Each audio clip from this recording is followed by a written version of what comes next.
Hi guys, welcome back to my channel. Today I am taking you along on a special trip to celebrate Walt Disney's birthday. We are going to walk in his footsteps, and our first stop is Chicago, Illinois, then Marceline, Missouri, and Kansas City, Missouri. Come with me as we explore part one of this two-part series, Walking in Walt's Footsteps. This is where our story starts today, and this is where Walt Disney started his story. He was born in this house behind me here in 1901. He was actually born up on the second floor December 5th on a cold winter day. This is where Walt Disney started his story. Before we know it, Disney was Mickey and Snow White. This was where his journey started. Let's take a walk through his life.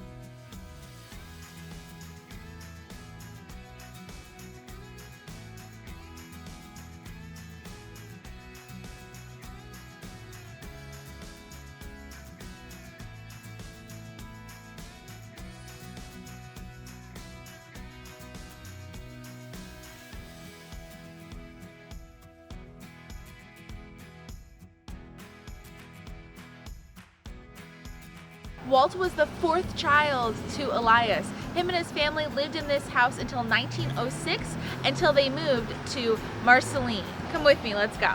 So behind me here is what used to be St. Paul's Church. This is now a different church under a different name, but it was actually built by Elias Disney, Walt's father. He helped construct it. And also when the regular pastor was out of town, Elias would step in and do some of the sermons.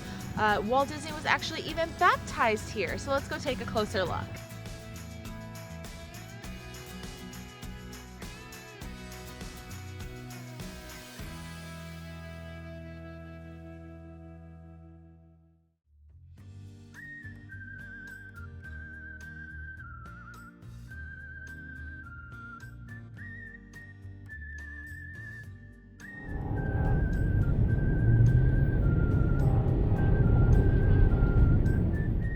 Hi guys, welcome back. Today we are at Walt Disney Hometown Museum here in Marceline, Missouri. I am so excited to start the next chapter of Walking in Walt's Footsteps. We're here at the museum. I've never been here before, so I'm excited to take you with me and see what we can see inside. Afterwards, we're gonna see all around the town, see the farm, see the dreaming tree, see the barn. We are going to explore all of Marceline. Come with me, I hope you enjoy. When Walt Disney arrived here, he was 4.5 years old. Came from Chicago. And he stepped off the train right out there on that platform. And he said from the moment he stepped off the train, he knew there was something special. Then later he would say it was in Marceline he found that magic of his life. Back when Walt Disney went to school, this building was known as Park Elementary.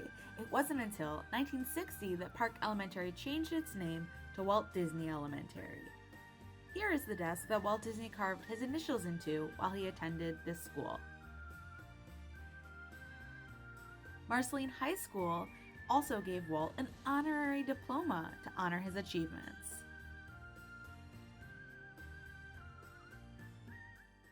So behind me here is the original house that Walt Disney lived in. The 4 windows on this side and the 4 windows on the back showcase the original structure.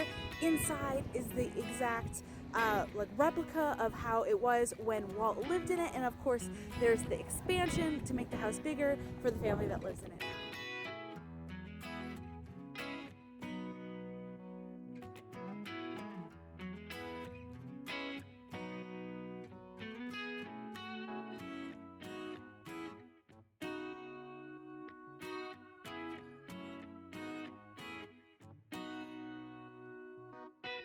This is the original house. Let's go check out the barn and the farm behind it.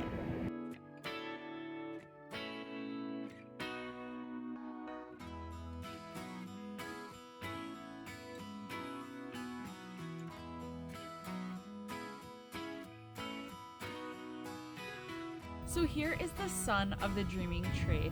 This is a sampling of the original dreaming tree. Unfortunately, the original was struck by lightning multiple times and was susceptible to disease. So the tree was lost, and this is a new tree that was planted. So it's just a few feet away from the original, but also it was planted by Walt's grandson. So it's very emotional to see this tree. When this tree was planted, it was planted with soil from the Magic Kingdom and water from the rivers of America. So it puts it full circle and brings it all together. I know this tree will grow very healthy, just like the old one. So this is the spot where the original Dreaming Tree was. Now, like I said before, it no longer remains here, and we are gifted with the new son of the Dreaming Tree, the sampling that came from it. But wow, can you imagine that Walt Disney sat here and this is where the birthplace of his creativity started? It is just an overwhelming feeling that Walt played in this area, in this yard. This was his farm. It's so beautiful to be here. You know that there was a total of 3 samplings from the original Dreaming Tree. The first one is the son of the Dreaming Tree to leave on the legacy. Another one is at Disneyland on Tom Sawyer's Island. And the third is planted in secret somewhere here on the farm to really let the legacy live on. How incredible is that? Take a look at this. This is Walt Disney's happy place, the barn that was originally on the farm. How cool is this? So when Walt Disney moved out to California, he built a replica from his imagination and used it as his workshop where he worked. And then afterwards, they used those blueprints of the California barn to build this one here. So essentially this is exactly like how Walt Disney's original barn was. Let's go inside and take a closer look.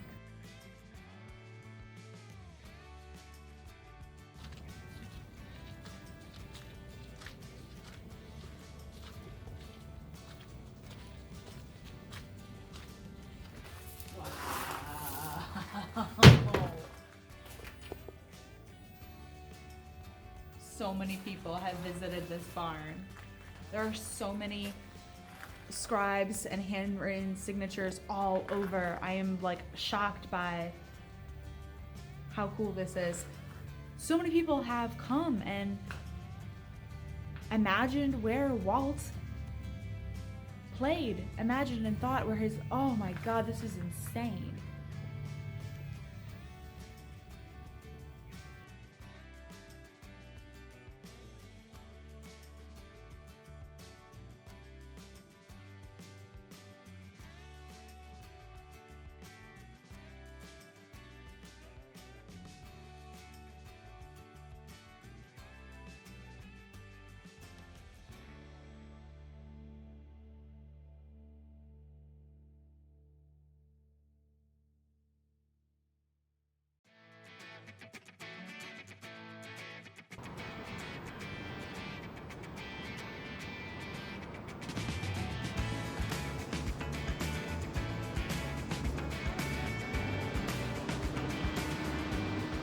Our next stop on the journey is this plot of land. This is where the Walt Disney family home would have been had it not gotten destroyed. They lived here when they moved back to Chicago.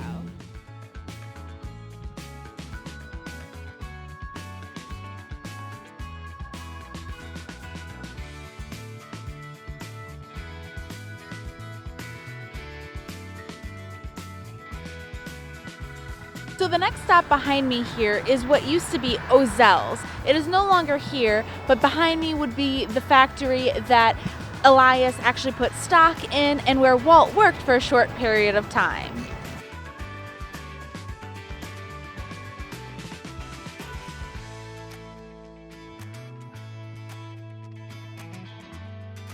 Behind me here is what used to be called McKinley High School. This is where Walt Disney went to school before he dropped out. He dropped out to unsuccessfully join the military for the forces for World War I. He eventually did join the Red Cross.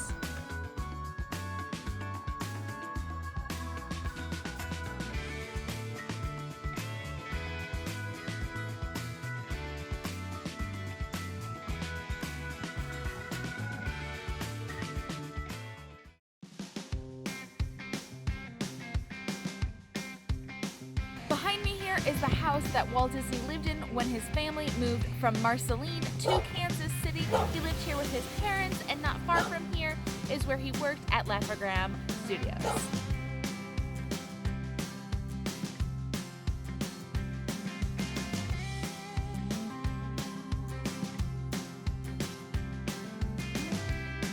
So behind me here is what once was Kansas City Slide Company. Walt worked here when he moved to Kansas City for $40 a week. This is where he really honed his skills and learned the art of animation. And this building is now used as an art building as well.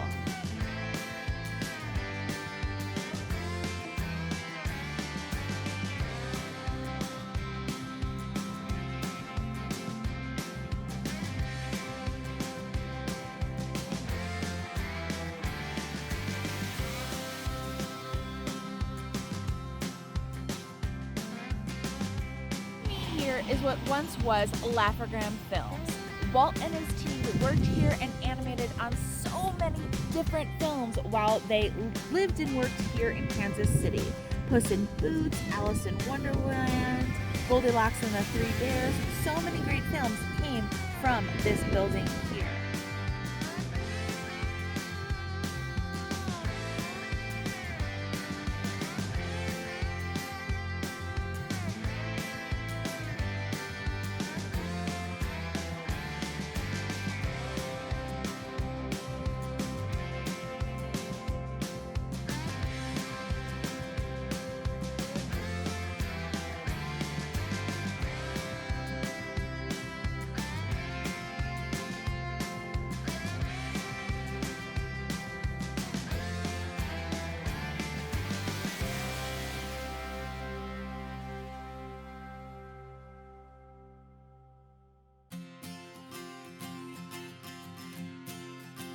A few short blocks from Laugh-O-Gram Studios was Isis Theater.